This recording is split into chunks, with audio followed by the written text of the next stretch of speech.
Hello दोस्तों, हमारे channel HBAC take में आपका स्वागत है।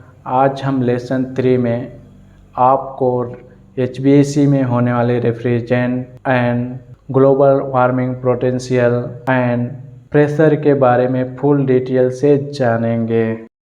आइए जानते हैं HBAC में कौन कौन सा गैस यूज होता है।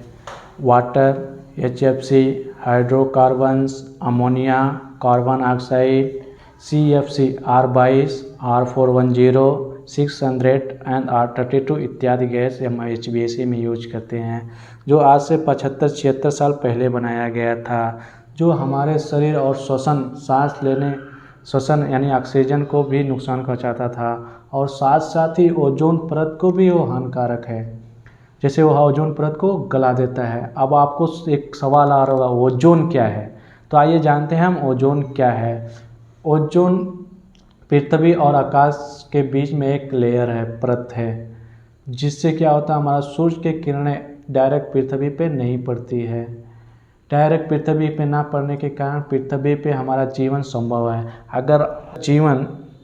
अगर पृथ्वी पे सूर्य की किरणें डायरेक्ट पड़े तो यहाँ पे रहना, गर्मी बहुत ज़्यादा हो जाएगी यहाँ पे, जिससे रहना असंभव है। तो इसके कारण उसको हमारा कर्तव्य है या हमारा जीवन है, हमारा लक्ष्य है उसको बचाना, क्योंकि हम जब ओजोन को बचा के रखेंगे तो हमारा जीवन फ्यूचर में संभव रहेगा। तो आइए, वो क्या करता था, HFC जो R22 R12 गैस है, वो हमारे ओजोन परत को गला देता था। किसी कारण अगर वो लीक हो जाता था तो हमारे शरीर के लिए, हमारे श्वसन के लिए भी हानिकारक। ओजोन परत को गलाने के वो बहुत ज़्यादा गलाता था। एक गोली, एक छोटा से ड्रॉप कम से कम 10,000 बबल्स के इतना गला देता था, जो ऐसे होने से हमारा ओजोन परत धीरे धीरे ख़त्म हो जाता। इसके बदले फिर R22 गैस बनाया गया। R22 गैस आने से उससे R12 के मुकाबले थोड़ा कम ओजोन परत को नुकसान पहुंचाता था। R22 वो भी एयर कंडीशनर में ही यूज होता था, जिससे उसको ओजोन को गलाने की वजह से या नुकसान पहुंचाने की वजह से सन 2020 में उसको बंद कर दिया गया। पर इसका मतलब ये नहीं है कि गैस ही बंद हो गया है। उसका जो हमारा रेफ्रिजरेंट है, वो जो हमारा कंपनी एयर कंडीशनर या HBAC बनाती थी, वो R22 गैस का कंप्रेसर या एयर कंडीशनर अब नहीं बना रही हैं, जो पूरी तरह से बैन कर दिया गया है। आने वाले समय में सन 2030 तक 35 तक ऑलरेडी R22 गैस का निष्कासन किया जा सकता है। आइए जानते हैं HCFC R22 गैस के बारे में। HCFC गैस का फुल फॉर्म हाइड्रो क्लोरो फ्लोरो कार्बन से R22 के गैस के नाम से जाना जाता है। R22 के गैस के नाम से भी जाना जाता है। ये गैस रेफ्रिजरेंट में बहुत दिनों से बहुत ज़्यादा उपयोग किया गया है। उसके बाद अपना गैस 407 एंड R410 गैस आया, जिसमें ओजोन परत को कम नुकसानदायक था, जिससे अभी R22 गैस को ऑलरेडी 2020 में बंद कर दिया गया है। गैस को बंद नहीं किया है, गैस सिर्फ प्रोटेक्शन है, लेकिन उसका उत्पाद जैसे HBAC में R22 गैस का पूरी तरह से बैन कर दिया गया है। इस तक R22 गैस पूरी तरह से ख़त्म हो जाएगा, यानी उपयोग में नहीं लिया जाएगा, क्योंकि वो हमारा ग्लोबल वार्मिंग यानी ओजोन परत के लिए बहुत हानिकारक है। अमोनिया गैस इंडस्ट्रियल HBAC में बहुत पुराने समय से बहुत ज़्यादा उपयोग में किया जाता है। इसके बाद R404 ये HFC का ही मिश्रण, हाइड्रोफ्लोरोकार्बन का मिश्रण गैस से मिला के बनाया गया है। इसका उपयोग 502 और R22 के जगह पे ज़्यादा किया जाता है। हालांकि रेफ्रिजरेंट 2500 से ऊपर ग्लोबल वार्मिंग प्रोटेक्शन के साथ 4041 को अनुमति है और सन 2030 तक इसको हम यूज कर सकते हैं। और इसके अलावा लेटेस्ट गैस का भी सर्च कर रहे हैं वैज्ञानिक हमारे, जो नए लेटेस्ट गैस जो हमारा ग्लोबल वार्मिंग प्रोटेक्शन। आइए जानते हैं 134A गैस के बारे में। ये भी एक HFC रेफ्रिजरेंट है। HFC बोले तो हाइड्रोफ्लोरोकार्बन रेफ्रिजरेंट है। इन एयर कंडीशनर या गैस एयर कंडीशनर रेफ्रिजरेंट में कोई क्लोरीन परमाणु नहीं होता है और यह ओजोन परत के लिए बहुत हानिकारक है। हालांकि इनका ग्लोबल वार्मिंग में थोड़ा प्रभाव कम पड़ता है। R3134 इन उपयोग में प्रणालियों में किया जाता है जो विशेष रूप से इसके उपयोग के लिए डिजाइन की गई। 1997 क्योटो प्रोटोकॉल में R134 को 6 ग्रीन हाउस गैसों में से एक ग्रुप में 1997 क्योटो प्रोटोकॉल में 134 एक ग्रीन हाउस गैसों में से एक रखा है। ग्रीन हाउस गैसों में से 6वां नंबर रखा गया है। गैस एक्सपायरी यानी अंतिम तिथि अभी तक डिसाइड नहीं है। ये गैस कब तक चलेगी इसका कुछ उम्मीद नहीं है। हाँ, फिलहाल अभी वर्तमान में चल रही है। इसका अत्यधिक उपयोग होने की भी उम्मीद है। इसमें थोड़ा अपडेट यानी लेटेस्ट करके इसका उपयोग करने का संभावना है। सभी को जीवन संभव हो, नहीं तो ओजोन खत्म हो जाने से हमारे पृथ्वी पे सूरज की किरणें डायरेक्ट पड़ेगी, जिससे गर्मी बहुत ज़्यादा होगा, जो जीवन यहाँ पे पृथ्वी पे होना असंभव है। आइए जानते हैं 410 गैस के बारे में। 410 गैस एयर कंडीशनर यानी HVAC में सबसे ज़्यादा उपयोग होने वाली रेफ्रिजरेंट गैस है।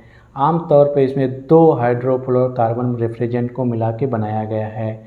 डिफ्लोरोमेथेन और पेंटाफ्लोरोमेथेन होते हैं, जिसमें R32 एंड 125A गैस को मिला के 410 गैस बनाया गया है। इसके कारण 410 गैस किसी भी एसी से लीक हो जाने के बाद उसको टॉप अप नहीं करते हैं, बल्कि उसको पूरा निकाल के 410 रिफिल फिर से गैस करते हैं। जीरो गैस R407 और R22 की तुलना में यह सबसे बेहतर रेफ्रिजरेंट माना जा रहा है। Latest gas R32, R410A and R407 and R22 से सबसे बेटर माना जा रहा है।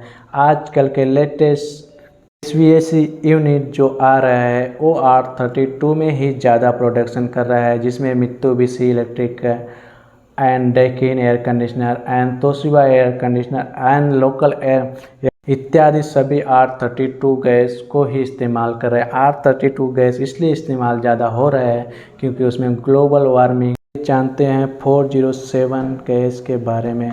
407 गैस 3 गैसों को मिला के बना हुआ है, R32, 125, R134A। इसका global warming R22 and R12 से थोड़ा कम हानिकारक है, but global warming and ozone परत का 407 R410 और R32 से ज़्यादा नुकसानदायक है। आइए जानते हैं HVAC में यूज होने वाले गैसेस का प्रेशर क्या होता है। R22 गैस का pressure standing pressure 150 to 150 PSI होता है। R22 का सेक्शन प्रेशर 60 to 70 PSI होता है। R22 का डिस्चार्ज प्रेशर 250 to 300 PSI होता है एंड बॉइलिंग टेम्परेचर -40.8 सेंटीग्रेड होता है। R410 का स्टैंडिंग प्रेशर 225 to 30 तक होता है and section pressure 120 to 130 PSI होता है। डिस्चार्ज प्रेशर 450 to 500 PSI तक होता है और बॉइलिंग टेम्परेचर -51.4 सेंटीग्रेड पे बॉइलिंग पॉइंट होता है। R134A गैस और R134A गैस का स्टैंडिंग प्रेशर 85 to 95 होता है और इसका सेक्शन प्रेशर 12 से 15 PSI होता है। इसका बॉइलिंग पॉइंट -26.2 सेंटीग्रेड होता है।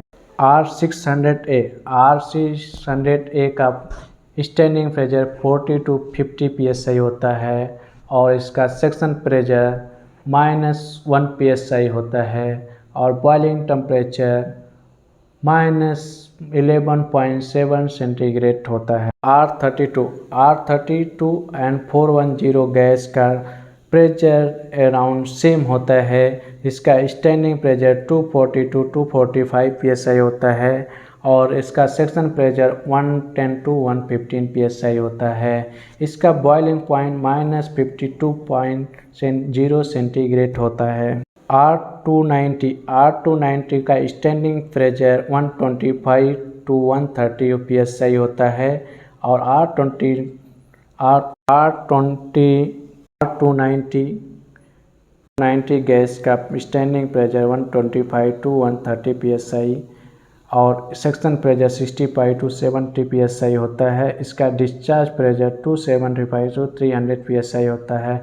R2 जानते हैं HVAC में यूज होने वाले गैसेस हमारे global warming potential and ozone depletion potential को कितना नुकसान पहुंचाता है। R22 1810 गुना ज़्यादा हमारा ग्लोबल वार्मिंग पोटेंशियल को नुकसान पहुंचाता है। 22 हमारा 1 ग्राम अगर लीक होता है या हवा में जाता है तो हमारा ग्लोबल वार्मिंग पोटेंशियल को 1810 यानी 20 को नुकसान करता है। ओजोन परत को मीडियम नुकसान पहुंचाता है। वहीं पे R410 गैस जो हमारे ग्लोबल वार्मिंग पोटेंशियल को 2088 गुना ज़्यादा नुकसान पहुंचाता है और ग्लोबल ओजोन डिप्लेशन पोटेंशियल यानी ओजोन परत को 0% नुकसान पहुंचाता है।